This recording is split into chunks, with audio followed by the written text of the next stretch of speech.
அன்னை பர்னிச்சர்ஸ், அன்னை திருமண சீர்வரிசை பொருட்கள், டிவி, ஃபிரிட்ஜ், வாஷிங் மெஷின் உள்ளிட்ட 200க்கும் மேற்பட்ட பொருட்கள் அடங்கிய திருமண சீர்வரிசை ரூபாய் 99,000 மட்டுமே. தமிழகம் முழுவதும் இலவச டோர் டெலிவரி. தொடர்புக்கு 7550144440 9345044044. நிம்மதி ப்ராப்பர்ட்டி மேனேஜ்மெண்ட். கான்டாக்ட் 7667008999.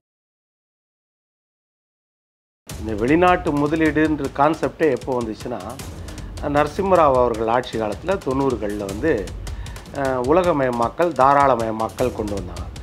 அந்நிய முதலீடை கொண்டு வர்றதுக்கு வந்து நீங்கள் நிறைய விஷயங்களை பார்க்காம, இன்றைக்கி குறிப்பாக இந்த திராவிட மாடல் ஆட்சியில் இது ஒரு விளம்பரம் ஆயிடுச்சு. வெளிநாட்டுக்கு போகிறாருனாலே வெளிநாட்டுக்கு போனாலே அந்நிய முதலீடு எடுத்துகிட்டு வரணும் நீங்கள் அவசியமே கிடையாது. நீங்கள் பார்வையிட கூட போகலாம். ஏதோ ஒரு கம்பெனியோ இல்லைனா ஒரு நம்மளுடைய டெக்னாலஜியோ, அந்த டெக்னாலஜியை பார்வையிடுறது கூட போகலாம். இப்போ முதல் தடவை நீங்கள் சொல்லும்போது 2022 துபாய்க்கு போனார். 6 புரிந்துணர்வு ஒப்பந்தம், 6100 கோடி. அந்த 6100 கோடியில் 3100 கோடி யார்? லூலு மால். வெளிநாட்டு அந்நிய முதலீடை சில்லறை வர்த்தகத்தில் அந்நிய முதலீடை அனுமதிக்கவே மாட்டோம். யார்? நம்ம வியாபாரிகள் சங்கம் எல்லாரும் கேட்டாங்க. அவர் கொடுத்துட்டார். ஆமாம், சில்லறை வர்த்தகத்தில் அந்நிய முதலீடு நாங்கள் அனுமதிக்கவே மாட்டோம்னு சொல்லிட்டு, இப்போ 3100 கோடிக்கு லூலு மால்னா அவன் மால் தானே கட்டுவான். கோயம்பேடுனாலும் சரி, கோவைனாலும் சரி, மால் தானே கட்டுறான். அப்போ நம்ம சில்லறை வியாபாரிகளுக்கு எவ்வளோ பாதிப்படைவாங்க. அப்போ இன்றைக்கி வியாபாரிகள் சங்கம்லாம் தூங்கிட்டு இருக்குது. எங்கே போயிடுச்சு? இப்போ அதுக்கு அடுத்தது பார்த்தீங்கன்னா, சிங்கப்பூர் ஜப்பானுக்கு போகிறாரு 2023. முதல்ல துபாய்க்கு 6 நாள் பயணம், ரெண்டாவது சிங்கப்பூர் ஜப்பானுக்கு 9 நாள் பயணம். 9 நாளாக என்ன முதலீடு அங்கேருந்து ஈர்த்துட்டு வர போகிறாரு? ஒரு முதலமைச்சர் ஸ்தானத்தில் இருக்கிறோம். அது வந்து முதலமைச்சர்ன்றது ஒரு ஃபார்மாலிட்டிக்கு தான், ஒரு மரபு ரீதியாக வந்து ஒரு கையெழுத்து, ஒரு சிம்டம்ஸ் தான், அவ்வளோதான். இப்போ ஸ்பெயினில் போய் 12 நாள் இருக்கிறாரு.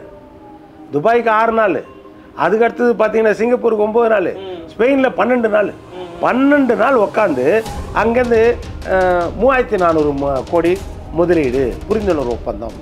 எந்தெந்த கம்பெனினா, ஹபக் லாய்டு நிறுவனம் 2500 கோடி, எட்டின்பர்க் நிறுவனம் 540 கோடி, ரோக்கா நிறுவனம் 400 கோடி, மொத்தம் 3440 கோடி. இன்னைக்கு வரைக்கும் இந்த கம்பெனிக்கு வந்து தெரியாது.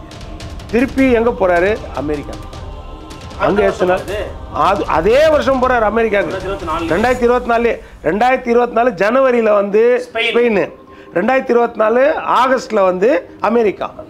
அங்கே 12 நாள், இங்கே 17 நாள். அமெரிக்காவில் 17 நாள் உட்காந்து 19 கம்பெனி 7600 கோடி முதலீடு. அதனால் என்ன சொல்கிறேன்னா, வெளிநாட்டு முதலீடுன்றது சும்மா பேருக்கு தான். போய் நீங்கள் அங்கே சைக்கிள் ஓட்டி என்ன பிரயோஜனம், எக்ஸசைஸ் பண்ணி என்ன பிரயோஜனம்?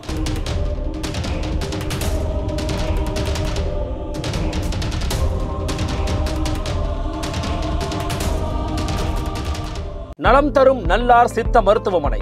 இதய நோய், சர்க்கரை நோய், பக்கவாதம், சிறுநீரக பிரச்சனை, தண்டுவடம் மற்றும் மூட்டு பிரச்சனைகளுக்கு மிகச்சிறந்த மருத்துவமனை.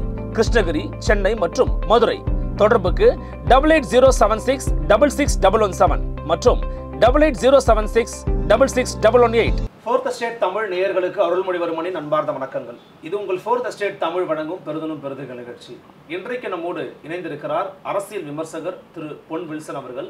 அவர்களோடு அண்மையில் தமிழக முதலமைச்சர் அவர்கள் மேற்கொண்ட ஐரோப்பிய நாடுகளில் பயணம் மேற்கொண்டு அவர் முதலீடுகளை ஈர்த்து வந்த தகவலை பகிர்ந்திருந்தார். அது குறித்து இவரிடம் நிறைய தகவல்களை கேட்டு பெறவிருக்கிறோம். வணக்கம் சார். வணக்கம் அருள். எப்படி இருக்கீங்க? நல்லா இருக்கேன் சார். இப்போது நான் முன்னோட்டத்திலே சொன்னதை போல வெளிநாடுகளுக்கு பயணத்தை மேற்கொள்வது யாருக்கும் புதிதான ஒரு விஷயம் கிடையாது. இதற்கு முன்பாகவே பல பேர் மேற்கொண்டிருக்கிறாங்க. இந்த ஆட்சியில் இது 4வது 5வது முறை நினைக்கிறேன். I think so. Edappadi Palaniswami அவர்கள் கூட அவரோட ஆட்சி காலத்தில் மேற்கொண்டிருக்கிறாங்க. ஆனால் இவருடைய இந்த ஐரோப்பிய பயணம், முக்கியமாக ஜெர்மன் மற்றும் லண்டன் ஆகிய நாடுகளுக்கு சென்று 15,000 கோடிக்கும் அதிகமான முதலீடுகளை ஈர்த்து 17,000க்கும் அதிகமான வேலைவாய்ப்புகளை பெற்று தந்திருக்கிறோம்னு சொல்லி ப்ரெஸ் மீட்டை வச்சிருக்கிறாரு. டிஆர்பி ராஜா கிட்ட போய் கேட்குறாங்க, எதற்கு சார் வெள்ளை அறிக்கை கேட்குறாரு அப்படின்னு. முதல்ல அவருக்கு அதெல்லாம் என்னன்னு தெரியுமா அப்படின்ற மாதிரி அவர் எல்எல் துணியோடு வந்து பதில் கொடுத்துருக்கிறாரு. வெள்ளை அறிக்கை தேவைன்னு நினைக்கிறீங்களா? முதல்ல இந்த யூரோப்பிய பயணத்தை எப்படி பார்க்குறீங்க நீங்கள்? எப்படின்னா, இந்த வெளிநாட்டு முதலீடுன்ற கான்செப்டே எப்போ வந்துச்சுன்னா, நரசிம்மராவ் அவர்கள் ஆட்சி காலத்தில் 90களில் வந்து உலகமயமாக்கல், தாராளமயமாக்கல் கொண்டு வந்தாங்க. குளோபலைசேஷன் அப்படின்ட்டு கொண்டு வந்தாங்க. கொண்டு வந்த பிறகு அந்நிய முதலீட்டில் நீங்கள் வந்து ஒரு 10% போடலாம், 50 கடைசி 50%, அப்புறம் நிறைய துறைகளில் வந்து 100% வரைக்கும் அந்நிய முதலீடை கொண்டு வரலான்னு அந்த ரெஸ்ட்ரிக்ஷன்ஸ் எல்லாம் கொஞ்சம் கொஞ்சமாக வந்து ரெடியூஸ் பண்ணி வந்தாங்க. இதுதான் வந்து உலகமயமாக்கல், வெளிநாட்டு. ஆமாம், எஃப்டிஐ கொண்டு வந்து அதுதான் ஃபாரின் டைரக்ட் இன்வெஸ்ட்மெண்ட். எல்லா செக்டாரையும், சில செக்டாரை வந்து அதாவது நம்ம இராணுவம் குறிப்பிட்ட சில செக்டார்ஸை மட்டும் ரெஸ்ட்ரிக்ட் பண்ணி மற்ற எல்லாத்துலேயும் கொண்டு வந்தாங்க. இதில் என்ன ஒரு இதாச்சுன்னா, அந்நிய முதலீடை கொண்டு வர்றதுக்கு வந்து நீங்கள் நிறைய விஷயங்களை பார்க்காம இன்னைக்கு குறிப்பாக இந்த திராவிட மாடல் ஆட்சியில் இது ஒரு விளம்பரம் ஆயிடுச்சு. வெளிநாட்டுக்கு போகிறாருனாலே அந்நிய முதலீடு, வெளிநாட்டுக்கு போனாலே அந்நிய முதலீடு எடுத்துகிட்டு வரணும் நீங்கள் அவசியமே கிடையாது. நீங்கள் பார்வையிட கூட போகலாம். ஏதோ ஒரு கம்பெனியோ இல்லைனா ஒரு நம்மளுடைய டெக்னாலஜியோ, அந்த டெக்னாலஜியை பார்வையிடுறது கூட போகலாம். இல்லை இயற்கை வளங்களை பார்வையிடுறது கூட போகலாம். காமராஜர் காலத்தில் ரஷ்ய அதிபர் காமராஜரை எதிர்க்க அழைச்சார்னா, தென்னை மரங்களை வந்து இங்கே வந்து கொத்து கொத்தாக காய்க்கும், அங்கே தென்னை மரங்களில் வந்து 10 காய் 15 காய் தான் காய்க்குது. அது என்னன்னே புரியல.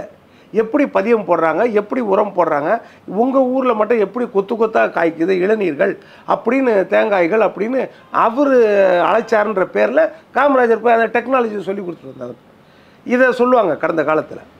அப்போது இதெல்லாம் நீங்கள் இப்போ கூட அங்கே வந்து அந்த பேர் இருக்கும் அப்படின்னு சொல்லுவாங்க. கே பிளான் அப்படின்னு இருக்கும் அப்படின்வாங்க, லேண்டுக்கே அப்படி. இதெல்லாம் அந்த காலத்தில். இப்போ இந்த ஆட்சியில் மட்டும்தான் இது ஒரு ஃபேஷனாக இருக்குது அப்படின்றது.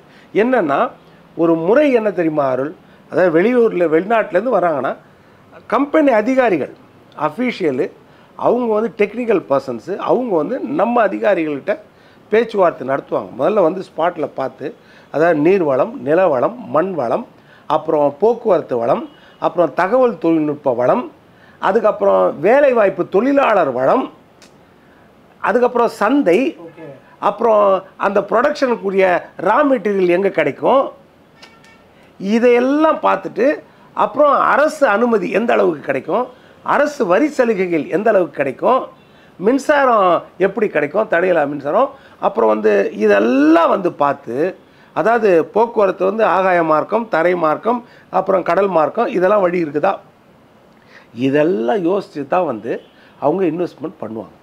இதை வந்து எல்லாம் பார்த்து ஓரளவுக்கு ஓரலாக வந்த பிறகு தான் வந்து அதுக்கு அடுத்த கட்டத்துக்கு அமைச்சர் ஒரு ஃபார்மாலிட்டியாக பேசலாம். அதற்கு அடுத்த கட்டத்துக்கு தான் முதலமைச்சர் லெவலில் வந்து புரிந்துணர்வு ஒப்பந்தம் தான் இருக்கும்.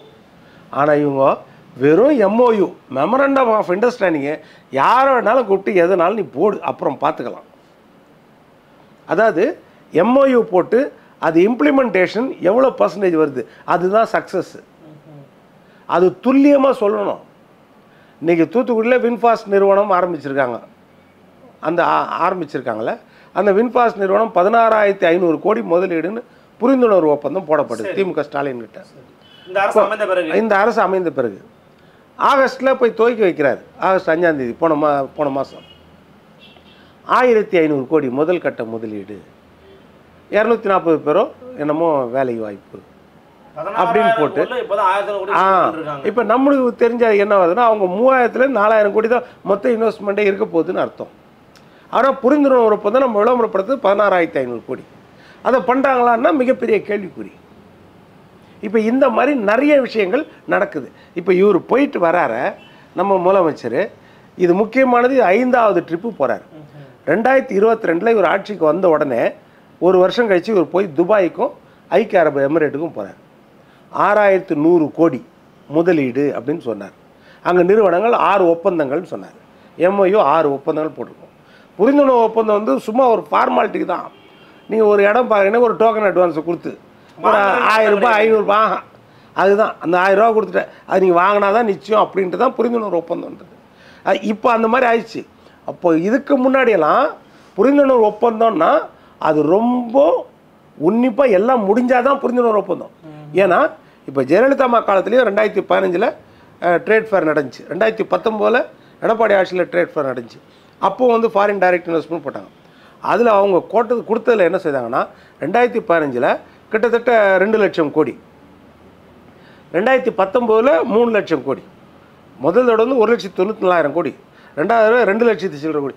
இதில் என்ன செய்தாங்கன்னா அவங்க வெள்ளை அறிக்கை கொடுத்து எந்தெந்த கம்பெனி யார் யார் இந்த எம்ஓயூலேருந்து ஆக்டிவேட்டுக்கு வந்துச்சு, செயல்பாட்டுக்கு வந்த நிறுவனங்கள் எத்தனை, இதை தெளிவாக கொடுத்து அதில் கொடுத்துருந்தாங்க. 76% வரைக்கும் செயல்பாட்டுக்கு வந்தது அப்படின்றது எல்லாம் நீங்கள் கம்பெனி வாரியாக கொடுத்துருந்தாங்க, எவ்வளோ முதலீடு முதற்கொண்டு. அப்போ என்னென்னா ஒரு 25% வரல அப்படின்னு. அப்படி தான் வராது. 75% வந்தாலே பெரிய விஷயம். ஒரு 60-65% எம்ஓக்கு அப்புறம் வந்தாலும் பெரிய விஷயந்தான். ஆனால் இவங்க என்ன செய்கிறாங்க அப்படின்றத இப்போ கேள்விக்குறி. இப்போ முதல் தடவை நீங்கள் சொல்ல 2022 துபாய்க்கு போனார். 6 புரிந்துணர்வு ஒப்பந்தம் 6100 கோடி. அந்த 6100 கோடியில் 3100 கோடி யார்? லூலு மால். அது சில்லறை வர்த்தகத்தில் அந்நிய முதலீடு, ட்ரேடிங். ஆமாம், அது வந்து வியாபாரம். நீங்கள் உற்பத்தி கொண்டு வந்தால் ரைட்டு, டெக்னாலஜியை கொண்டு வந்தால் ரைட்டு. அதுவும் இல்லாமல் நம்ம உள்ளூர்லேயே வந்து நம்மளுடைய தொழிற்சாலை இருக்கும், நம்முடைய உற்பத்தி இருக்கும். அதுக்கு போட்டியாளரை கொண்டு வந்துடக்கூடாது. இதெல்லாம் அதில் அம்சங்கள் இருக்குது. நம்ம இப்போ கைத்தறி விசைத்தறி நம்ம தொழிலாளர்கள் பாதிக்கப்படுவாங்க. நீங்கள் வெளிநாட்டிலேருந்து கொண்டு வந்தா, இப்போ தீப்பெட்டி தொழிற்சாலை வெளிநாட்டிலேருந்து கொண்டு வந்தால் இங்கே பாதிக்கப்படும். அதை பார்க்கணும். அந்த மாதிரி எந்தெந்த ஃபீல்டில் வந்து நம்மளுக்கு டெக்னாலஜி கம்மியாக இருக்குது, நம்மளுக்கு உற்பத்தி அதை கொண்டு வரணும். இதெல்லாம் வந்து கணக்கில் இருக்குது. இப்போ இதெல்லாம் பார்க்காம இப்போ 3100 கோடி லூலு மால். ஆனால் இவர் தேர்தல் அறிக்கையில் திமுக தன்னுடைய தேர்தல் அறிக்கையில் என்ன கொடுத்துச்சா 299வது அறிக்கையாக கொடுத்துருக்கு. வந்து வெளிநாட்டு அந்நிய முதலீடை சில்லறை வர்த்தகத்தில் அந்நிய முதலீடை அனுமதிக்கவே மாட்டோம். யார்? நம்ம வியாபாரிகள் சங்கம் எல்லாரும் கேட்டப்போ அவர் கொடுத்துட்டார். ஆமாம், சில்லறை வர்த்தகத்தில் அந்நிய முதலீடு நாங்கள் அனுமதிக்கவே மாட்டோம்னு சொல்லிட்டு இப்போ 3100 கோடிக்கு லூலு மால்னா அவன் மால் தானே கட்டுவான். கோயம்பேடுனாலும் சரி, கோவைனாலும் சரி, மால் தானே கட்டுறான். அப்போ நம்ம சில்லறை வியாபாரிகளுக்கு எவ்வளோ வந்து அப்போ இன்றைக்கி வியாபாரிகள் சங்கம்லாம் தூங்கிட்டு இருக்குது. எங்கே போயிடுச்சு? மகளுக்கெல்லாம் எம்எல்ஏ பதவி கொடுக்குறதா இல்லையா? அப்போ மறைமுகமாக என்ன செய்கிறீங்க? நீங்கள் வியாபாரிகளுடைய நலத்திற்கு பாடுபடாமல் உங்களுடைய சொந்த நலத்திற்கு நீங்கள் பாடுபடுறீங்கன்னு தானே வரும். அப்போ அந்த சங்கங்கள் என்ன செய்யுது? இதுக்கு போராடணுமா இல்லையா? இன்னைக்கு போராடணுமா இல்லையா? அப்போ போராட்டம் எங்கே போயிடுச்சு? அதே அதிமுக ஆட்சியில் எதற்கெடுத்தாலும் போராடல. காய்கறி கடை வச்சா போராட்டம், மளிகை கடை வச்சா போராட்டம், ஒரு டிபார்ட்மெண்ட் ஸ்டோர் வச்சா போராட்டம், என்னெல்லாம் போராட்டம் பண்ணிங்க. இன்றைக்கி எங்கே போயிடுச்சு போராட்டம்? அந்த நிலைமையில் இருக்குது. இப்போ அதுக்கு அடுத்தது பார்த்தீங்கன்னா சிங்கப்பூர் ஜப்பானுக்கு போகிறாரு 2023. முதல்ல துபாய்க்கு 6 நாள் பயணம், ரெண்டாவது சிங்கப்பூர் ஜப்பானுக்கு 9 நாள் பயணம். 9 நாளாக என்ன முதலீடு அங்கேருந்து ஈர்த்துட்டு வர போகிறாரு? ஒரு முதலமைச்சர் ஸ்தானத்தில் இருக்கிறோம். அது வந்து முதலமைச்சர்ன்றது ஒரு ஃபார்மாலிட்டிக்கு தான், ஒரு மரபு ரீதியாக வந்து ஒரு கையெழுத்து, ஒரு சிம்டம்ஸ் தான், அவ்வளோதான். அதனால் இவர் போய் எல்லாம் பேச்சுவார்த்தை நடத்தி அவங்களுக்கு எக்ஸ்பிளைன் பண்ணியெல்லாம் இவர் செய்ய போகிறது. அப்போ 9 நாள் அங்கே இருக்கிறாரு. ஜப்பானில் 3 நிறுவனம் ஒப்பந்தம் 1300 கோடி. சிங்கப்பூரில் ஒரே ஒரு நிறுவனம் 312 கோடி. இதுக்கு 9 நாள் நம்ம முதலமைச்சர், நம்ம தமிழ்நாட்டு முதலமைச்சர் அங்கே போய் உக்காந்துருக்கணும், காத்து கிடக்கணும். இந்த 4 ஒப்பந்தத்துக்கு 9 நாள். அப்போ பாருங்கள், இது நடந்துச்சு. இப்போ இதில் எதெல்லாம் இம்ப்ளிமெண்டேஷன் ஆச்சு தெரியாது. 3வது எதுவும் கொடுக்கல. 3வது ஸ்பெயினுக்கு போகிறாரு. எப்போ? 2024 ஸ்பெயினுக்கு போகிறாரு. ஒரு ஊருக்கு போகிறாரு. இப்போ ஸ்பெயினில் போய் 12 நாள் இருக்கிறாரு. துபாய்க்கு 6 நாள், அதுக்கு அடுத்தது பார்த்தீங்கன்னா சிங்கப்பூருக்கு 9 நாள், ஸ்பெயினில் 12 நாள். 12 நாள் உட்காந்து அங்கேருந்து 3400 கோடி முதலீடு புரிந்துணர்வு ஒப்பந்தம். எந்தெந்த கம்பெனினா ஹபக் லாய்டு நிறுவனம் 2500 கோடி, எட்டின்பக் நிறுவனம் 540 கோடி, ரோக்கா நிறுவனம் 400 கோடி, மொத்தம் 3440 கோடி. இன்னைக்கு வரைக்கும் இந்த கம்பெனிங்க வந்துச்சான்னு தெரியாது. கிடையாது. அரசாங்கம் கொடுக்கல, எதுவுமே கிடையாது. இப்போ டிஆர் பால் கொடுத்த லிஸ்ட்டில் கூட இந்த பேருங்க இல்லை. டிஆர் பால் பையன் டிஆர் ராஜா கொடுத்ததில்ல, இது இல்லை. அப்போது இப்போ இதெல்லாம் என்னது? இதில் வந்து சானிட்டர் லோன்ற கம்பெனி வந்து ஏற்கனவே ஸ்ரீபெரும்புத்தூரில் இருக்குது. அந்த கம்பெனிக்கு ஒப்பந்தம் போட ஸ்பெயினுக்கு போகணுமா? ஏற்கனவே இருக்கிற கம்பெனி அதுக்கு எதுக்கு ஸ்பெயினுக்கு போகணும்? இல்லை, ஆனால் விரிவாக்கத்துக்காக போகலான்னு சொல்கிறாங்களே. விரிவாக்கத்துக்கு தான் இங்கேயே நடந்துருமே, அதுக்கு எதுக்கு அங்கே போகணும்? இன்னொன்று ஸ்பெயின் வந்து அவங்களே அண்டர் டிப்ரெஷனில் இருக்கிறாங்க. அவங்களுக்கே தொழில் இல்லாமல் வேலை வாய்ப்பு இல்லாமல் ஸ்பெயின்லாம் வந்து அந்த நிலைமையில் இருக்குது. அவங்க என்னத்தை பெருசாக இங்கே வந்து இன்வெஸ்ட்மெண்ட் பண்ண போகிறாங்க? நம்ம வளர்ந்த நாடு, நம்மளுக்கு தெரியும். அப்படி இருக்கும்போது இதில் என்ன இருக்குது? இப்போ இது ஒன்று. அடுத்து என்னாச்சு? திருப்பி எங்கே போகிறாரு? அமெரிக்காவுக்கு போகிறாரு. அங்கே எத்தனை அது அதே வருஷம் போகிறார் அமெரிக்காவுக்கு 2024 ஜனவரியில் வந்து ஸ்பெயின், 2024 ஆகஸ்ட்ல வந்து அமெரிக்கா. அங்க 12 நாள், இங்க 17 நாள். அமெரிக்கால 17 நாள் உட்கார்றாரு. 17 நாள் உட்காந்து 19 கம்பெனி, 7600 கோடி முதலீடு, 11,000 பேருக்கு வேலை. பாருங்க, 11,000 பேருக்கு வேலை. அப்படி வச்சு பாருங்க. இதெல்லாம் டோக்கன் அட்வான்ஸ் கூட இல்லாம, டோக்கன் இல்லாம எதுவுமே இல்லாம பண்றது. இது வெறும் புரிந்துணர்வு ஒப்பந்தம் தானே, அவ்வளவுதானே, MOU தானே. அது இம்ப்ளிமெண்டேஷன் வரும்போது தானே தெரியும். இப்போ இது மொத்தமே கணக்கு போட்டாலே நம்மளுக்கு எவ்வளோ 18,000 கோடியோ என்னமோ தான் கணக்கு.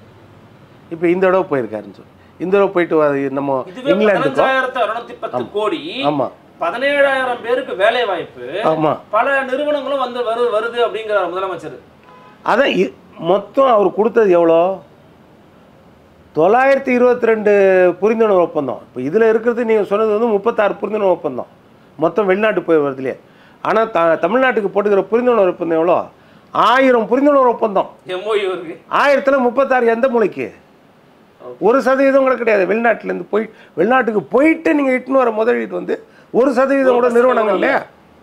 புரியுதா? அப்போ இங்கே நீங்கள் முதலீடு இங்கே தானே பெருக்கிறீங்க அப்படின்னு தான் நீங்கள் சொல்லியிருக்கீங்க.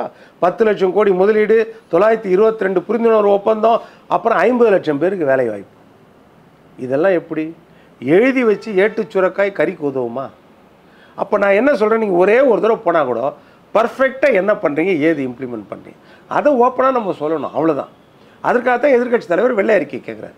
கம்பெனிகள் முதற்கொண்டு நீங்கள் சொல்லுங்கள், எவ்வளோ இன்வெஸ்ட்மெண்ட்டு, எவ்வளோ ஏக்கரில் போட்டிருக்காங்க, அவங்களோட எவ்வளோ உற்பத்தி திறன், எவ்வளோ பேருக்கு வேலை வாய்ப்பு, உள்ளூர் வேலை வாய்ப்பு எவ்வளோ, இதெல்லாம் வரணும்ல.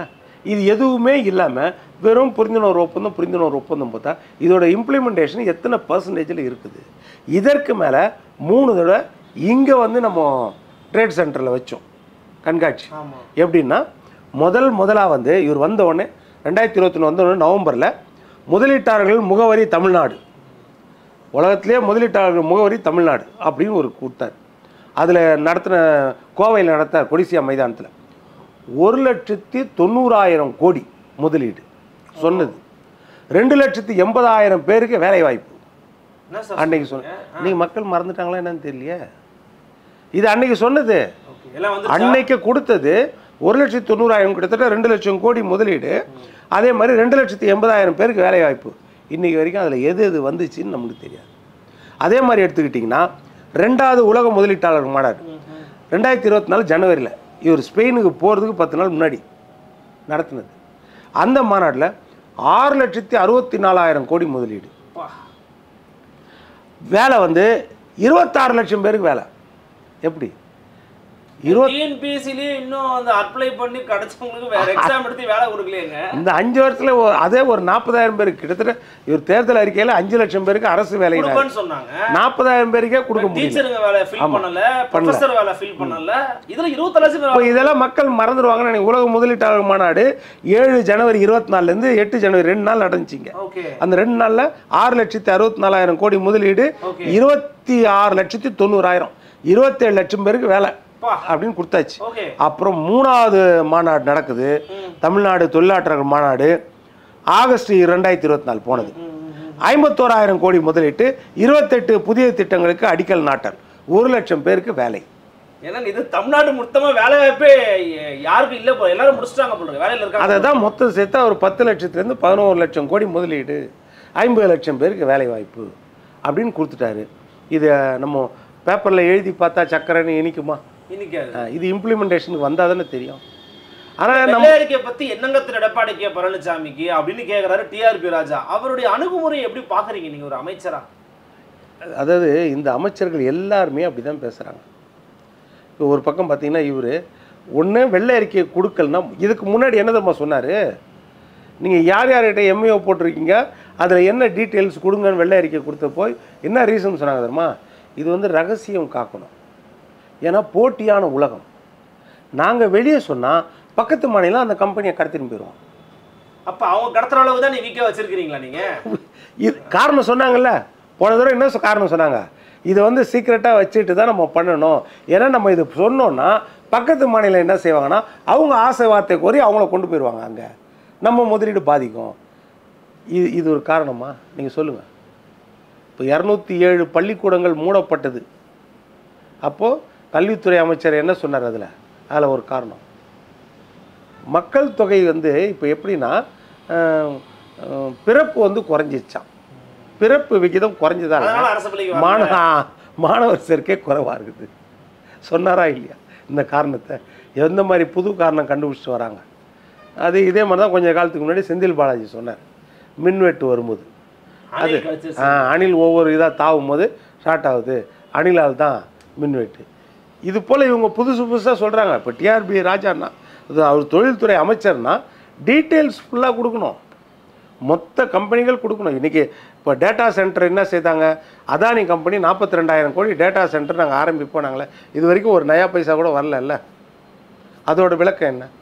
நம்ம ஊர் கம்பெனியை. இப்போ இது போல் பார்த்தீங்கன்னா இந்த வெளிநாட்டு அந்நிய முதலீடு அப்படின்றது நம்ம நினைச்ச அளவுக்கு எதுவுமே கிடையாது. பெரிய அளவில் ஏமாற்றம் தான் தமிழ்நாட்டை பொறுத்தவரை. இந்த யூரோப் ட்ரிப் குறிப்பாக நீங்கள் இந்த யூரோப் ட்ரிப் ஃபெயிலியர்னு நினைக்கிறீங்களா நீங்கள்? நிச்சயமா. ஏன்னா நான் எதுக்காக சொல்ல வரேன்னா, இப்போது பரவாயில்ல என்ன பேச்சு நம்மளுக்குள்ள என்னென்னா, அவர் வந்து ஒன்று ஓய்வு எடுக்க போகிறாரு, அப்படி இல்லைன்னா ஏதோ சிகிச்சைக்கு போகிறாரு அப்படின்னு போனாருனாலே ஓய்வு எடுக்க போகிறாருன்னு அர்த்தமா? கூட அழைச்சிட்டு போகிறாரு. யார் அழைச்சிட்டு போனதே கிடையாது இது வரைக்கும். இல்லை, குடும்பத்தோடு போகிறது வேற, நீங்கள் அதிகாரிகளோடு போகிறது வேற, துறை அமைச்சர்களோடு போகிறது வேற. இப்போ எல்லாரோடையும் போயிருக்காரு. இல்லை உதவியாளர் கூட போனார், இல்லை குடும்பத்தோடு போனார்னா கூட தவறு கிடையாது. சரி போயிட்டு வரட்டும், நம்ம வேண்டான்னு சொல்லலை. நம்ம அதை தான் சொல்ல வரேன். அப்போ என்ன அர்த்தம்? அது வரும்போது இவருக்கு இணையாக துர்கா ஸ்டாலின் நம்ம பேனரு, உதயநிதி பேனரு எல்லாமே வச்சு அவ்வளோ சிறப்பாக வரவேற்குன்னா என்ன அர்த்தம்? ஒரு பாசத்தில் வச்சுருப்பாங்க, யாராவது மாவட்ட செயலர் யாராவது வச்சுருப்பாங்க. இல்லை, அது நீங்கள் முதலமைச்சர் அனுமதி இல்லாமல், தலைவர் அனுமதி இல்லாமல் வைக்க முடியும். அப்படி ஒரு நேரத்தில் இவர் வந்து அறிக்கை கொடுத்தார்ல, என் படம் மட்டும் போடணும், உதயநிதி படம்லாம் போடக்கூடாதுன்னு ஆரம்ப கட்டத்தில் உதயநிதி வந்த புதுசில் சொன்னார்ல. எங்கள் குடும்பம் கட்சிக்குள்ளேயே வராது அப்படின்னு சொன்னார்ல. அதுபோல் என்னென்னா இவர் விருப்பம் இல்லாமல் எதுவும் செய்ய மாட்டாங்க. விருப்பம் இருக்குது, அந்த நெருடல் இருக்குதா இல்லையா? கட்சிக்குள்ளே வந்து அவங்க விருப்பத்தில் வச்சாங்கன்னா கூட இப்போ சீனியர் அமைச்சருங்க எவ்வளோ பேர் இருக்காங்க. இப்போ டிஆர்பி ராஜா வச்சுருந்தா கூட பரவாயில்ல, அது தொழில்துறை அமைச்சர்னா சரி, முதலமைச்சரும் அவரும் தான். அந்த துறையை பொறுத்த வரைக்கும் அவரை வச்சுட்டு போயிடலாம். ஏன்னா வெளிநாட்டு அந்நிய முதலீடு அதுக்காக தான் போயிருக்காங்க. டிஆர்பி ராஜாவும் இவருக்கு ஈக்குவலாக வச்சுட்டு போயிடலாம். இதெல்லாம் ஒரு நெருடல் தான். அதனால் என்ன சொல்கிறேன்னா, வெளிநாட்டு முதலீடுன்றது சும்மா பேருக்கு தான். போய் நீங்கள் அங்கே சைக்கிள் ஓட்டி என்ன பிரயோஜனம், எக்ஸசைஸ் பண்ணி என்ன பிரயோஜனம், தமிழக மக்களை சந்தித்தேன் அப்படின்றது. இப்போ எடப்பாடி பழனிசாமி கேட்டீங்க பதில் சொல்கிறாரு, நான் வந்து கருத்தியலை முதலீடு பண்ணிட்டு வந்திருக்கிறேன், பெரியாருடைய சிலையை வந்து திறந்துட்டு வந்திருக்கிறேன், திராவிடத்தை பரப்பிட்டு வந்திருக்கிறேன், அதெல்லாம் எடப்பாடி பழனிசாமிக்கு புரியாது அப்படிங்கிறாரு. அந்த பதிலை குறித்து உங்களுடைய பார்வை என்ன? இன்றைக்கி நிறைய பேர் வந்து பெரியாரை விமர்சனம் பண்ண ஆரம்பிச்சிட்டாங்கன்னா காரணம் என்ன தெரியுமா? அப்பேர் போட்ட ஒரு நல்ல தலைவரை எதுக்கு பயன்படுத்தணும்னு தெரியாமையே திமுக பயன்படுத்துது. அந்த தலைவருடைய, அந்த பெரியாருடைய அகன்ற பார்வை, அவருடைய சித்தாந்தங்கள், அதுலேயே அவர் முரண்பாடான கருத்து நிறையா சொல்லியிருப்பார். அந்த எக்ஸ்ட்ரீம் எதுக்காக சொல்லியிருக்காருன்னா, இப்போ பாரதி வார்த்தையில் சொல்லணும்னா, தனி ஒரு மனிதனுக்கு உணவில்லை எனில் ஜகத்தினை அழித்திடுவோம். அப்போது பாரதி வந்து ஒருத்தனுக்கு சாப்பாடு இல்லைனா ஊரே அழிச்சிடலான்னு சொல்லிட்டாரு அப்படின்னு எடுத்துக்க முடியுமா? அது அந்த கோபத்தின் வெளிப்பாடு. அந்த மாதிரி சில விஷயங்கள் சொல்லியிருப்பார். இவர்கள் வந்து என்னென்னா, நீ சட்டை போடுறது பெரியாரால் தான், நீ நடக்கிறது பெரியாரால் தான், நீ ஓடுறது பெரியாரால் தான், நீ படுக்கிறது பெரியாரால், இப்படியே நீங்கள் எல்லாத்துலேயும் இவங்க அந்த மாதிரி சொல்ல ஆரம்பிக்கும் போது என்ன ஆகும்? அப்போ எதிர்வினை வருதா இல்லையா? இப்போ அதுதான் சொல்கிறேன். நீங்கள் பெரியாரை கொண்டு போய் நான் வந்து ஆக்ஸ்போர்டு பல்கலைக்கழகத்தில் நான் கருத்தியலோடு செதுக்கிட்டு வந்தேன்னா, பெரியார் அந்த அளவுக்கு நம்ம மட்டமானவராக இருக்கிறார். என்ன யோசிக்க வேணவா? நம்ம என்ன சொல்லணும்? அங்கே பெரியார் இல்லை, அதில் உள்ள இன்னைக்கு வலைதளம்லாம் வந்துருச்சு. இன்னைக்கு தகவல் நுட்பம் உலகமே சுருண்டுச்சு. அது எந்த இடத்துல வச்சுருக்காரு, என்ன வச்சுருக்காரு எல்லாமே தெரிஞ்சிச்சு. இல்லை, இப்போ ஆக்ஸ்போர்ட் பல்கலைக்கழகத்தில் தான் அது ஒரு பல்கலைக்கழகம், அவ்வளோதான். அதுக்குள்ளே வந்து ஏராளமான அரங்குகள் தனித்தனியாக இருக்குது, செப்பரேட் அரங்குகள். வாடகைக்கு நீங்கள் கூட இப்போ ஒரு புத்தகம் வெளியிட்டுக்கலாம், நீங்கள் ஒரு யூடியூப் சேனல் வெளியிட்டுக்கலாம்னா நீங்கள் அங்கே போய் ஒரு அரங்கத்தை புக் பண்ணி நீங்கள் வெளியிட்டுக்கலாம். அதுக்கும் ஆக்ஸ்போர்ட் யூனிவர்சிட்டிக்கும் சம்மந்தமே இருக்காது. சம்மந்தமே இல்லாத ஒரு விஷயம்ன்றீங்க நீங்கள். வேற எதுக்குன்னா பெருமை தேடிக்கலாம். நீங்கள் அங்கே போய் நடத்திட்டு அதை பெரியார் படத்தை பேரை பயன்படுத்தாதீங்கன்ற. இப்போது அந்த இடத்துல 40,000 ரூபாய் 40,000 அதுக்கு வாடகைன்னு நினைக்கிறேன். அந்த அரங்கத்தை எடுத்து ஒரு நிகழ்ச்சியை நடத்துகிறீங்க. அந்த நிகழ்ச்சியை பெரியாரை கௌரவப்படுத்தி அவர் பெரியார் படத்தை திறக்கிறீங்க. நிகழ்ச்சி முடிஞ்ச பிறகு அந்த பெரியார் படம் எங்கே இருக்குது? அங்கே தான் இருக்கும். இப்பயும் ஏதாவது எந்த இடத்துல மாட்டியிருக்குது? எத்தனை படங்களோட மாட்டியிருக்குது? எந்தெந்த படங்கள்லாம் உலகத் தலைவர்கள் படங்களோட பெரியார் படமும் இருக்குது? அது ஏதாவது வீடியோ இருக்குதா? அப்போ என்னென்னா, இந்த விமர்சனத்துக்கு ஒரு பெரிய தலைவரை நீங்கள் உள்ளாக்குறீங்க பாருங்க. அவர் கட்சிக்கு அப்பாற்பட்டு, சமூகத்துக்கு ஜாதிக்கு அப்பாற்பட்டு, மதத்துக்கு அப்பாற்பட்டு நிற்கிற ஒரு தலைவரை நீங்கள் சுருக்கி கொண்டு விளம்பரம் தேடும்போது அவர் பேரை நீங்கள் பயன்படுத்தும் போது விமர்சனத்துக்கு உள்ளாகுது இல்லையா? அது எவ்வளோ பெரிய தவறாக முடியுது? நீங்கள் பெரியார் படத்தை அங்கே திறந்து வச்சிங்க, பெரியாரை பற்றி பேசுனீங்க, சொல்லுங்கள். ஆனால் ஆக்ஸ்ஃபோர்ட் பல்கலைக்கழகத்தில் நான் கௌரவப்படுத்த வச்சுட்டேன் அப்படின்னா, இது வரைக்கும் ஆக்ஸ்ஃபோர்ட் பல்கலை யார் யாரை கௌரவப்படுத்திருக்கு? யார் யார் படம் அங்கே இருக்குது? மகாத்மா காந்தி படத்தோடு சேர்த்துருக்குதா? இல்லைனா அம்பேத்கர் படத்தோடு சேர்த்து வச்சுருக்காங்களா? இல்லைனா ஜவஹர்லால் நேரு படத்தோடு சேர்த்து வச்சுருக்காங்களா? இல்லை வல்லபாய் பட்டேல் படத்தோடு சேர்த்து வச்சுருக்காங்களா? இப்போ எப்படி உலகத் தலைவர்களோடு கூட இருக்கிற மாதிரி நம்ம பெரியாரையும் சேர்த்து வச்சுருக்காங்களா? பேரறிஞர் அண்ணா வச்சுருக்காங்களா? இப்போ இதெல்லாம் கேள்விக்குறி வருதில்ல. இல்லை சிலைகள் இருக்கிறதா அப்படின்றது. அப்போ என்னென்னா, நம்ம தலைவரை நம்ம பெருமைப்படுத்துகிறோன்னா அவர் உலகளாவிய தலைவர், நம்ம பெருமைப்படுத்தணும்னு கிடையாது. ஒரு அடிஷ்னல் தான் நம்ம செய்கிறது. அது நீங்கள் மிகைப்படுத்தி சொல்லும்போது விமர்சனத்துக்கு உள்ளாகும். இந்த பிரச்சனை இருக்குதா இல்லையா? அதான் அப்போ எல்லா விஷயமே அப்படி தான் நீங்கள் செய்கிறீங்க. அப்போ எல்லாத்தையும் ஒன்றை வச்சு தானே மற்றதை ஒப்பீடு செய்ய முடியும். அப்போ நீங்கள் முதலீடுக்காக போனீங்கன்னா முதலீடு என்ன அந்த டீட்டெயிலை கொடுங்க. கருத்தியல் ரீதியாக பெரியார் அதெல்லாம் அப்புறம். நீங்கள் முதலீடு என்னென்ன பண்ணியிருக்கோம், யார் யார் அவங்க தமிழ்நாட்டில் எந்தெந்த இடத்துல இருக்குது, இல்லை இந்தியாவில் அந்த கம்பெனி எந்தெந்த இடத்துல இருக்குது, இந்த இடத்துல இவ்வளோ இன்வெஸ்ட்மெண்ட்டில் இத்தனை நாள் அவங்க வேலை செய்துருக்காங்க, இன்றைக்கி அவங்களுடைய ஃபர்தர் இன்வெஸ்ட்மெண்ட் எக்ஸ்டென்ஷன் இவ்வளோ வருது, அதுக்கு இத்தனை பேருக்கு வேலை வாய்ப்பு, அவங்கள தமிழ்நாட்டுக்கு கொண்டு வரணும் அப்படின்னா நாங்கள் இங்கே பேசி பார்த்தோம், இங்கே நடக்கலை, அங்கே வர சொன்னாங்க, அதனால் போனோம். இந்த மாதிரி எக்ஸ்பிளனேஷன் வரலாம்ல 4 கம்பெனிக்கு. இல்லை, அன்புமணி ராமதாஸ் அவர்கள் முன்வைக்கிறாரு, இது முழுக்க முழுக்க ஏமாற்ற வேலை, இது ஒரு படுதோல்வி, அதை மறைக்கிறார் மு.க. ஸ்டாலின். ஏன்னா 89% தான் ஏற்கனவே இங்கே இருக்கிற கம்பெனிகளுக்கு எக்ஸ்டென்ஷனுக்காக போயிருக்கிறாரு, மிச்சது தான் எம்ஓயு போட்டிருக்கிறாரு அப்படிங்கிறாரு. ஆனால் அந்த பக்கம் கேட்டோம்னா, இந்த பாருங்கள், ஆட்சி முடியவே இன்னும் 6 மாத காலம் தான் இருக்குது. அப்படி இருக்கும்போது கூட நம்ம முதலமைச்சர் வெளிநாடுகளுக்கு போய் முதலீடு ஈர்த்துட்டு வராரு, பொறாமையில் எதிர்கட்சிகள் பொறுமுகிறார்கள் அப்படின்னு பேசுகிறாங்க. 6 மாத காலம் இருக்கும்போதே உங்களுடன் ஸ்டாலின்கிற திட்டத்தை உருவாக்கி மக்களுக்கு தொடர்ச்சியான பலன்களை கொடுத்துக்கிட்டு இருக்காங்கன்றாங்க. இதெல்லாம் இவங்களால பொறுத்துக்க முடியலன்னு சொல்கிறாங்களே. எடப்பாடியார் யூஎஸ்க்கு போனார், என்ன சொன்னார்? தெளிவாக சொன்னார். என்னன்னா, அங்கே நாங்கள் பசு வளர்ப்பு நம்ம தமிழ்நாட்டில் குறிப்பாக நம்ம நாட்டு மாடுகளில் ஒரு 10-15 லிட்டர் தான் ஒரு வேலைக்கு கறக்கும், 2 வேலைக்குனா 30 லிட்டர்லேருந்து 40 லிட்டர், அதிகபட்சம் 30 லிட்டர் கறக்க முடியும். ஆனால் அங்கே ஒரு வேலைக்கே 40லேருந்து 50 லிட்டர் கறக்குது அந்த மாடுகள். அப்போது ஒரு நாளைக்கு 100 லிட்டர் வர மாதிரி இருக்குது. அப்போது அந்த டெக்னாலஜி என்ன, நம்ம நாட்டு மாடுகளை பயன்படுத்தி அதை மாதிரி செய்ய முடியுமா? இதை அங்கே போய் அவர் அந்த தொழில்நுட்பத்தை கேட்டு அறிஞ்சு அதிகாரிகளோட போய் அப்போது என்ன செய்கிறாரு, வந்த உடனே சேலம் தலைவாசலில் 1000 ஏக்கரில் ஆசியாலேயே பெரிய கால்நடை பூங்கா அமைச்சு அங்கே பசுக்கள், ஆமாம், பசுக்களுடைய ஹைபிரிட் உற்பத்தி எந்த அளவுக்கு பெருக்கலாம், அவங்க பால் உற்பத்தி எந்த அளவுக்கு பெருக்கலாம், அடுத்தது தற்சார்பு மண் சார்ந்த பொருளாதாரமும் கூட. ஆமாம், ஜெயலலிதா அம்மா கொண்டு வந்தது தானே. கறவை மாடுகள் பட்டி தொட்டியெல்லாம் பெண்களுக்கு கொடுத்து தான் சுய காலில் நிற்க வச்சாங்கல்ல.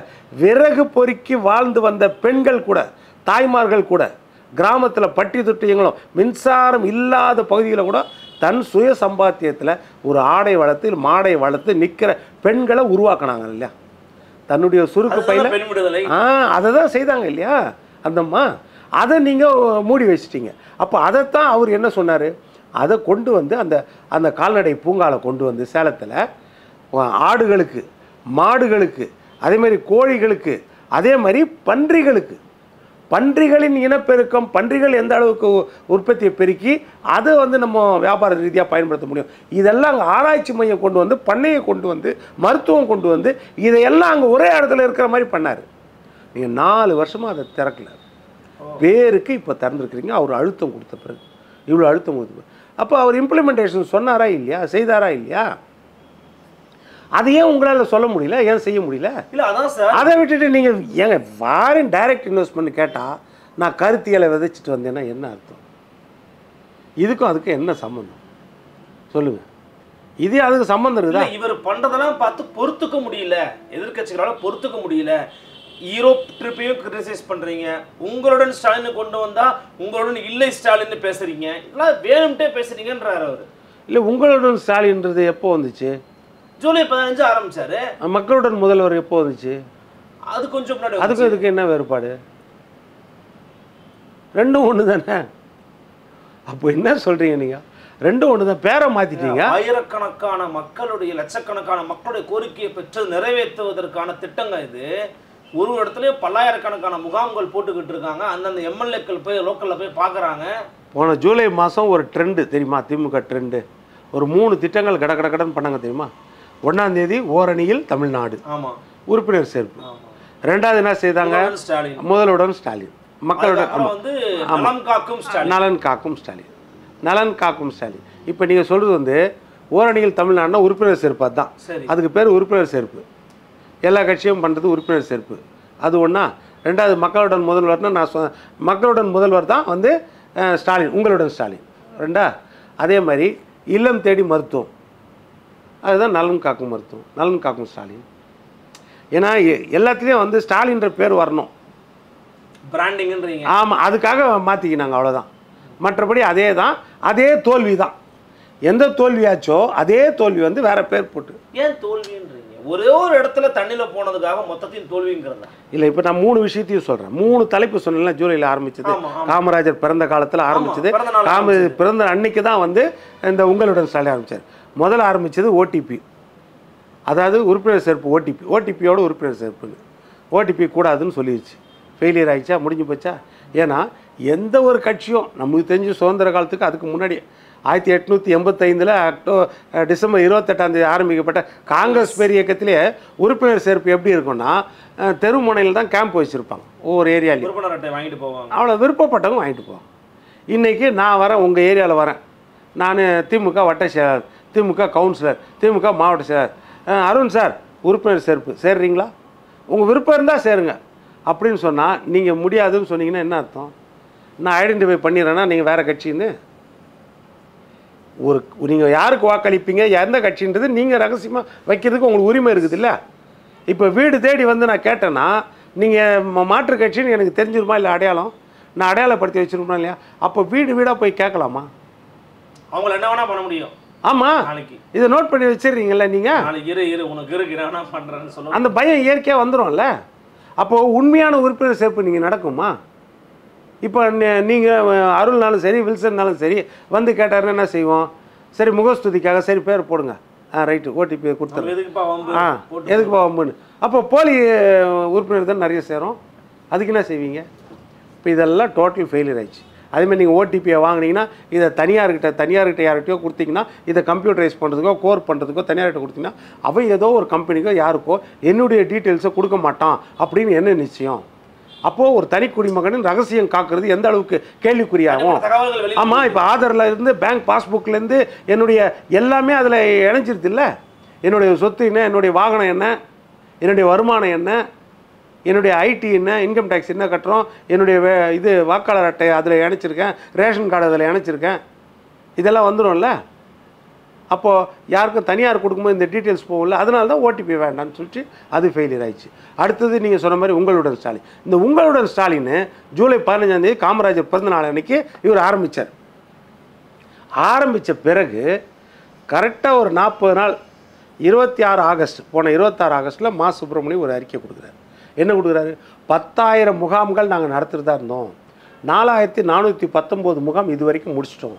இந்த 40-45 நாளில் கிட்டத்தட்ட 37 லட்சம் மனுக்கள் வந்திருக்கிறது. 37 லட்சம் மனுக்கள். இன்றைக்கி பார்த்தீங்கன்னா 50 லட்சம் மனுக்கள் இருக்கும். இப்போ 50 லட்சம் மனுக்கள்னால் கிராமப்புறத்தில் வந்து 45 துறைகளில் 46 பிரச்சனை. நகர்ப்புறங்களில் வந்து நீங்கள் அதே மாதிரி 13 துறைகளில் 43 பிரச்சனை. இந்த பிரச்சனைகள்லாம் இருக்குது. என்னென்ன பிரச்சனை இருக்குது? நீங்கள் பிறப்பிறப்பு சான்றிதழ் வாங்கலையா, அப்புறம் ஓபிசி சான்றிதழ் வாங்கலையா, ஆதார் அட்டை சேஞ்சு, ரேஷன் கார்டில் செப்பு, ஆமாம், மின் இணைப்பில் வந்து புது மின் இணைப்பு கொடுக்கல, இல்லைனா மின் இணைப்பில் பெயர் மாற்றம், இதெல்லாம் இந்த டீட்டெயில்ஸ் எல்லாம் கொடுத்துருந்தாங்க. அதில் உரிமை தொகை வேணும்னா அது, முதியோர் பென்ஷனு, அப்புறம் விதவைகள் பென்ஷனு, திருமணமாகாத பெண்களுக்குரிய பென்ஷனு, இதெல்லாம் மாற்றுத்திறனாளிகளுக்கு, இதெல்லாம் இது போல் நிறைய பட்டா மாறுதல், இல்லை பட்டா நேம் ட்ரான்ஸ்ஃபரு, இதெல்லாம் நீங்கள் 4 வருஷமாக எங்கே பண்ணீங்க? எல்லாத்தையும் மிஸ் ஆனவங்களுக்கு தான் இப்போ கொடுக்குறோம் நாங்கள். 50 லட்சம் பேருக்கு மிஸ் ஆயிடுச்சா? என்ன கணக்கு? இருக்கிறதே 8 கோடி பேர். இப்போ இந்த 50 லட்சம் பேரை போட்டிங்கன்னா 50 லட்சம் குடும்பத்துலேயும் ஒரு குடும்பத்துக்கு 4 பேர் இருப்பாங்க. 2 கோடி பேர் கணக்கில் வந்துச்சு இப்போது. அப்போது மக்கள் தொகை 8 கோடி, ஓட்டு 6 கோடி தான் பேர் தான் போடுறாங்க. அதில் 2 கோடி மக்களுக்கு ஒன்றுமே நீங்கள் செய்யலைன்னா என்ன அர்த்தம்? இதெல்லாம் இ சேவை மையத்தில் செய்ய வேண்டியது. ஆயிரக்கணக்கான இ சேவை மையம் ஜெயலலிதா ஆட்சி காலத்தில் துவங்கப்பட்டது. இதுக்காகத்தான். அதிலே அந்த சட்டத்திலே இருக்குது, இந்தந்த கேட்டகரியில் வந்து 30 நாட்குள்ளே தீர்வு கொடுக்கணும், இந்தந்த கேட்டகரி 45 நாட்குள்ளே தீர்வு கொடுக்கணும் அப்படின்னு தெளிவாக இருக்குது. அப்போ நீங்கள் செய்யாததே 50 லட்சம் பேர் மனு கொடுக்குறாங்களா? இன்னும் மனு கொடுக்காத எத்தனை பேர் இருப்பான் வெக்ஸாயி? இவ்வளவு பிரச்சனைகளை நீங்கள் வச்சுருக்கீங்க. சரி, இந்த 50 லட்சம் மனுக்களும் 45 நாளில் தீர்வு கொடுக்கணும்னா இதுக்காக எத்தனை லட்சம் பேரை எக்ஸ்ட்ரா வேலைக்கு போட்டிருக்கீங்க? Man power. அப்போ ரெகுலராக உட்காந்து ஆஃபீஸில் வேலை செய்கிறது என்ன ஆகுது? வட்டாட்சியர்லேருந்து கோட்டாட்சியர்லேருந்து வருவாய் பிரிவுலேருந்து அவங்கெல்லாம் உட்காந்து ரெகுலராக வேலை செய்யணும்ல, ரெகுலராக வேலை செய்கிறவங்க அவங்க வேலை என்ன ஆகுது? அப்போ அவங்க இங்கே முகாம் கொண்டுட்டா இப்போ இதெல்லாம் அப்போ என்னென்னா இது எல்லாத்தையும் கணக்கு போட்டு பார்த்தீங்கன்னா தெரியும். வெறும் விளம்பரம், போட்டி விளம்பரம். 7ஆம் தேதி ஜூலை மேட்டுப்பாளையம் கவுண்டம்பாளையத்தில் பிரச்சாரத்தை ஆரம்பித்தார் எடப்பாடி பழனிசாமி. ஆரம்பிக்கும் போது ஒன்றும் நினைக்கல, நம்ம யாருமே நினைக்கல, ஏதோ எல்லாம் பிரச்சாரம் பண்ணுற மாதிரி தேர்தல் பிரச்சாரம். அதுக்கு வர்ற கூட்டத்தை பார்த்தா ஒவ்வொரு இடத்துலையும் அவ்வளவு கூட்டங்கள். அப்புறம் எடப்பாடியே இந்த அளவுக்கு புலிவரத்தோடு பேசுகிறாருன்னா இது பெரிய விஷயமாகுது. ஒவ்வொரு தொகுதியை பற்றியும் இல்லை, நேற்று மாசு பற்றி விமர்சனம் பண்ணிட்டு இருக்கிறாருன்னா மறுநாள் மாசுக்கு பதிலடி கொடுக்குறாரு. எவ்வளவு தெளிவாக கொடுக்குறாரு, அதுதான் சொல்கிறேன். எவ்வளவு டீட்டெயிலோடு கொடுக்குறாரு, அதுதானே. கட்சியில் பல பிரச்சனை இருந்தாலும் அதை கண்டுக்காமல் அவர் பாட்டு நடைபோடுறாரு. பின்ன அது தெளிவாக சொல்கிறாருல. இன்னைக்கு எந்த அளவுக்கு கொண்டு வந்து சொல்லிட்டாரு, பழைய புலிவரத்தோடு சொல்கிறாருல. இப்போது நீங்கள் என்ன சொல்கிறீங்க? இப்போ மாசு வந்து பேசுகிறாரு, மாசு பேசினோன்னு என்ன சொல்கிறார் இவர்?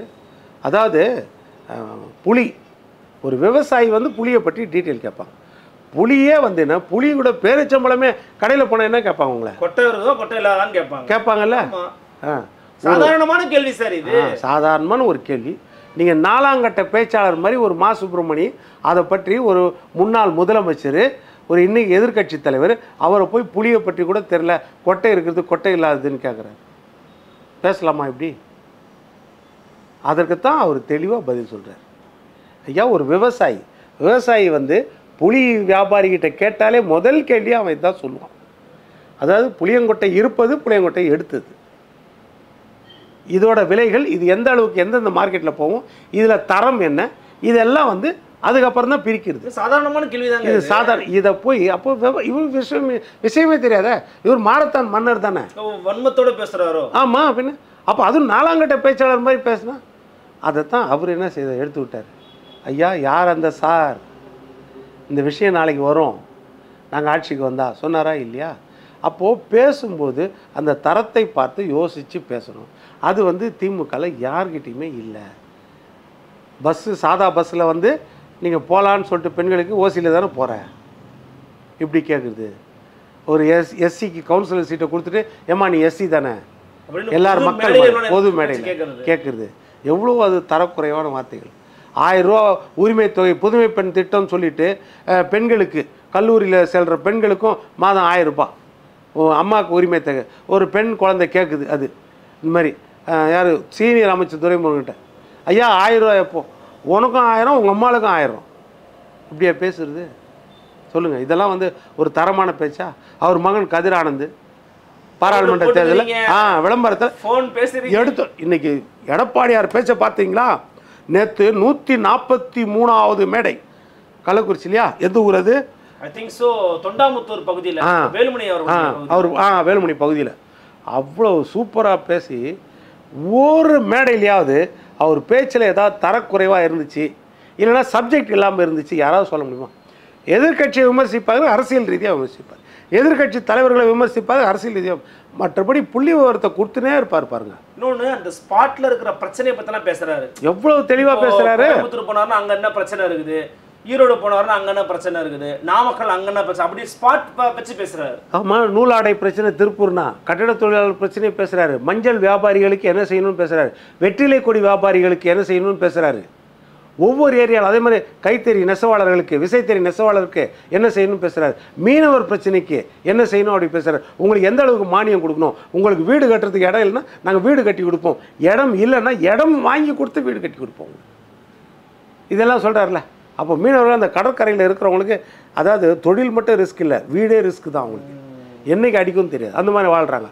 அப்போ அவங்களுக்கு என்னென்ன தேவை செய்யணும் நாங்கள் அதெல்லாம் சொல்கிறார்ல, எல்லாம் சொல்கிறாரு. சிறுபான்மை மக்களுக்கு என்னென்ன செய்திருக்கிறேன், இஸ்லாமிய மக்களுக்கு என்னென்ன செய்திருக்கிறோம், திமுக இஸ்லாமிய மக்களுக்கு என்னென்ன துரோகம் செய்கிறாங்க, எதுவுமே செய்யலை. இதை தெளிவாக சொல்கிறார். விவசாயிகளை எடுத்துக்கிட்டால் அப்படி தான்.